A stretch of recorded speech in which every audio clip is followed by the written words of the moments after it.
Bharatiya Janata party పరంగా బాజాప్తా మొత్తం పార్టీకి పాటే ఒక ధర్నా పెట్టినాం మనం. మీకు ఐడియా ఉంటుంది. ఇక్కడ మనం ఇందిరా పార్క్ దగ్గర ధర్నా పెట్టి మనం ఒక మెసేజ్ ఇచ్చినాం. ఊరుకునేది కాదని చెప్పినాం. మొత్తానికి వాళ్ళు ముందుకు వచ్చి ఒక మాట చెప్పిండారు. ఏమని మాట చెప్పారంటే, ఇప్పటి నుంచి వెళ్ళి 10 ఏళ్ల క్రితమో 5 ఏళ్ల క్రితమో లేదా 2024 లోపు కట్టినటువంటి ఏ ఇళ్ళు అవుతున్నాయో ఆ స్ట్రక్చర్స్ మీరు కూలగొట్టం, ఇప్పుడు మాత్రం కట్టనీయమని చెప్పిండు. సరే మంచిది అనుకున్నాం. మనం ఉన్నాం. మళ్ళీ ఏమైంది ఇక్కడ? నిన్న 3 రోజుల క్రితం బాచుపల్లిలో పెద్ద రోడ్డు ఉంటుంది, 30 ఫీట్ల రోడ్డు మీద చూస్తారు. ప్రగతి నగర్ బాచుపల్లి, ఇటుపక్క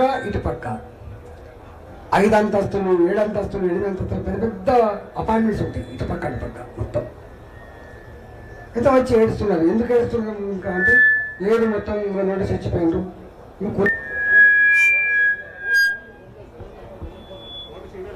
అంతకుముందు ఏ ఆర్తనాదాలు అయితే మళ్ళీ మేము విన్నాము, అదే భాష అదే ఆర్తనాదాలు మళ్ళీ వాళ్ళు వినిపించారు.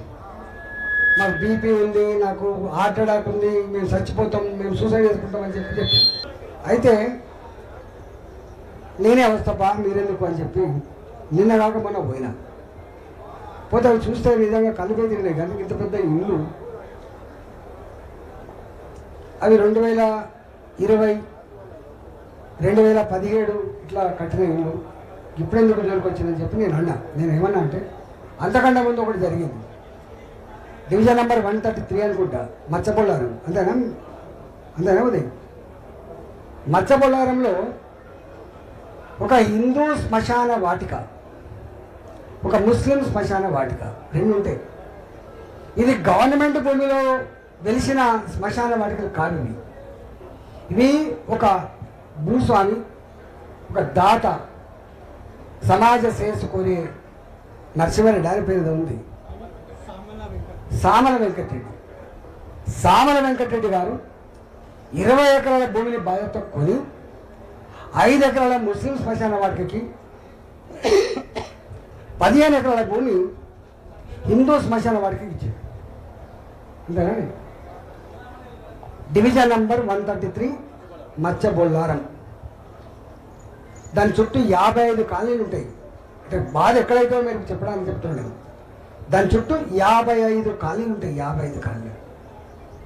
నా అడిగొస్తే నేను పోయినా చూసినా, నేను ఎవరైతే దీని కారకులు అంటే మున్సిపల్ అధికారులు అంటే మున్సిపల్ అధికారులతో మాట్లాడినా, కలెక్టర్ అంటే కలెక్టర్తో మాట్లాడినా, మళ్ళీ లేదు అయోధ్య రామరెడ్డి ఇది వాళ్ళ కాంట్రాక్టర్ అంటే ఆయనతో మాట్లాడినా, అందరితో మాట్లాడి మీది కాదు కదనే. అందులో ఒక కార్గిల్ యుద్ధంలో చనిపోయినటువంటి అది కూడా అన్ననే ఉంది. ఎవరితో మాట్లాడి చివరికి నేను శ్రీధర్ బాబు గారిని పట్టుకొని మీటింగ్ పెట్టిన. ఫస్ట్ టైం నేను ఆ సచివాలయం కింద పోలే, కానీ పోయిన దీనికోసం రంగనాథ్ గారు వచ్చిండ్రు. ఆయన అన్న మాట ఏంటంటే, వెంటనే ఆపేస్తాం, అక్కడ ఆక్రమించుకున్న భూమి కానీ కడుతున్న షెడ్లు కానీ ఆపేస్తామని చెప్పిందండి. మీరు అడగండి, ఆపలేదు. ఇప్పటికీ ఒక్క షెడ్ జాగాలో 2 షెడ్లు నిర్మాణం అవుతుంది. నేను నాకేదో పైరవి కోసం పోలే. వాడు అంటే నిన్న ఎవడో మీరు ముఖ్యమంత్రి కలిసిందా, దరఖాస్తు ఇచ్చిందా? అరే ఇచ్చేదానికే దిక్కులేరా కొడుక అని నేను అంటున్నాను. ఇచ్చిన దానికే దిక్కులేదు కదా.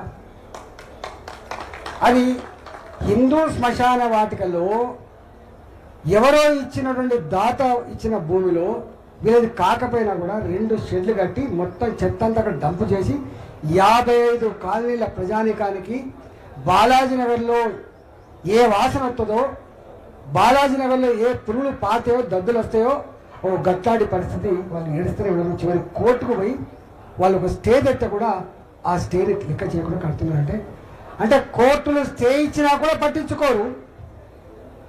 హైడ్రా కమిషనర్ రంగనాథ్ గారు శ్రీధరబాబు గారి సమక్షంలో ఇది ఆపేస్తామనేది కూడా పట్టించుకోరు. కలెక్టర్ గారు చెప్పినా పట్టించుకోరు. ఎవడు చెప్తే పట్టించుకుంటాడు? ఇక్కడ సిస్టమ్. అందుకని నేను మళ్ళా అరే ఎవడు ఇక్కడ ఎంఆర్ఓనా, ఆర్డీఓనా, కలెక్టరా, మున్సిపాలిటీ కానీ ఎవరు మరి? అంటే ఎవరి కంట్రోల్లో లేడు, ఎవరి కంట్రోల్ లేడు. మీకు జనరల్గా ఏదైనా కోర్టు మెట్లెక్కి ఒక స్టే తెచ్చుకుంటే బలుకుతాడు, అరే కోర్టు ధిక్కారం కింద వస్తుందని చెప్పి బలుకుతాడు. కానీ ఈ గవర్నమెంట్లో కోర్టు స్టే ఇచ్చినప్పటికి కూడా ఆపగలిగే దమ్ము ఈ ప్రభుత్వ అధికారం లేదు. ఇవాళ కళ్ళ ముందే అనేక బిల్డింగులు 25 లక్షల నుంచి మొదలుపెట్టి ₹1 కోటి వరకు ఏదైతే కొనుక్కున్నారో కళ్ళ ముందే అవి పోతుంటే మరి ఒక్కడన్నా మరి నువ్వు కొనుక్కున్నది నేను అడుగుతున్నా, అరే ఇది లేఅవుట్ చేసినప్పుడు రెవెన్యూ అధికారులు ఇది ఏ పాస్బుక్లో, ఏ సర్వే నెంబర్లో, ఎంత ఎక్స్టెంటు కొలిసేప్పుడు లెక్క ఉంటుంది. ఉత్తరంలో వీళ్ళు ఉన్నారు, పడమల వీళ్ళు ఉన్నారు, తూర్పులో వీళ్ళు ఉన్నారని చెప్పి హద్దులు ఉంటాయి. ప్రతి భూమికి హద్దు ఉంటుంది. తూర్పు వైపు వీళ్ళు ఉన్నారు, పశ్చిమ వైపు వీళ్ళు అని చెప్పి. మరి అప్పుడు ఆ లేఅవుట్ చేసినప్పుడు ఎట్లను పర్మిషన్ ఇచ్చినావు, ఎట్లను ఛార్జీలు కన్వర్షన్ ఛార్జీలు కట్టించుకున్నాడు ఆర్డీఓ.